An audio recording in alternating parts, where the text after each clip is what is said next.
પરસોત્તમ રૂપાલાનો વિવાદ ગુજરાત ભાજપને લઈ ડૂબશે તેવી ચર્ચા હવે લોકોમાં ચાલી રહી છે ને સૌથી તાકાતવર મનાઈ રહેલા પ્રદેશ અધ્યક્ષ સી.આર. પાટીલની હાજરીમાં જ ક્ષત્રિય સમાજના લોકોએ કાળા વાવટા બતાવ્યા છે.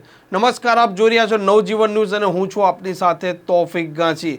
બહુબોલકા નેતા અને રાજકોટ લોકસભા બેઠકના ઉમેદવાર પરસોત્તમ રૂપાલાએ ક્ષત્રિય સમાજને લઈને એક વિવાદિત નિવેદન આપ્યું છે અને આ નિવેદનની જે આગ છે તે શાંત પડી નથી રહી, પરંતુ દિવસે ને દિવસે વકરી રહી છે. તેવામાં જે દ્વારકાનું જામ ખંભાળિયા છે ત્યાં દ્વારકેશ કમલમનું આજે ઉદ્ઘાટન હતું અને ત્યાં જે ઉમેદવાર છે પૂનમ માંડવ તેમજ પ્રદેશ અધ્યક્ષ છે સી.આર. પાટીલ, તેમની હાજરીમાં જ રાજપૂત સમાજના લોકોએ કાળા વાવટા બતાવતા હડકંપ મચી જવા પામ્યો છે. આપ જે દ્રશ્યો જોઈ રહ્યો છો, આ દ્રશ્યમાં ત્યાં લોકો પહોંચ્યા હતા, સી.આર. પાટીલનું ધ્યાન દોરવાનો પ્રયાસ કરી રહ્યા હતા અને ક્ષત્રિય સમાજના લોકોની એક જ માંગણી છે કે રાજકોટ બેઠકના ઉમેદવાર તરીકે પરસોત્તમ રૂપાલાને જાહેર કર્યા છે તેમને રદ કરવામાં આવે.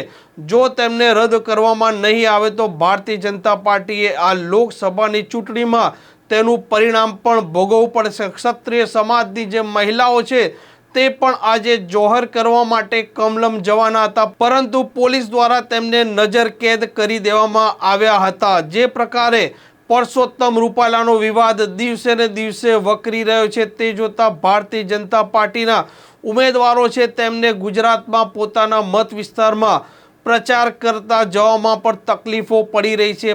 ક્યાંક ને ક્યાંક ત્યાં સ્થાનિક જે રહેવાસી છે ક્ષત્રિય સમાજના લોકો તે કાળા વાવટા બતાવી રહ્યા છે, બેનરો મારી રહ્યા છે અને કહી રહ્યા છે કે ભાજપના ઉમેદવારોએ તેમના ગામમાં પ્રચાર કરવા આવવું નહીં. આ ઘટનાના પડઘા દિવસે ને દિવસે વધી રહ્યા છે અને ગઈકાલે પણ સી.આર. પાટીલ એક કાર્યક્રમમાં બેઠા હતા અને ત્યાંથી અચાનક ક્યાંક જતા રહ્યા હતા. તે વાતે પણ કુતૂહલ સર્જ્યું હતું કે શું પરસોત્તમ રૂપાલાની ટિકિટ કપાવા જઈ રહી છે, પરંતુ આ મામલે સી.આર. પાટીલ અને ભાજપનું મોવડી મંડળ સ્પષ્ટતા કરી ચૂક્યું છે કે રાજકોટ બેઠકના ઉમેદવાર તરીકે પરસોત્તમ રૂપાલા જ રહેશે.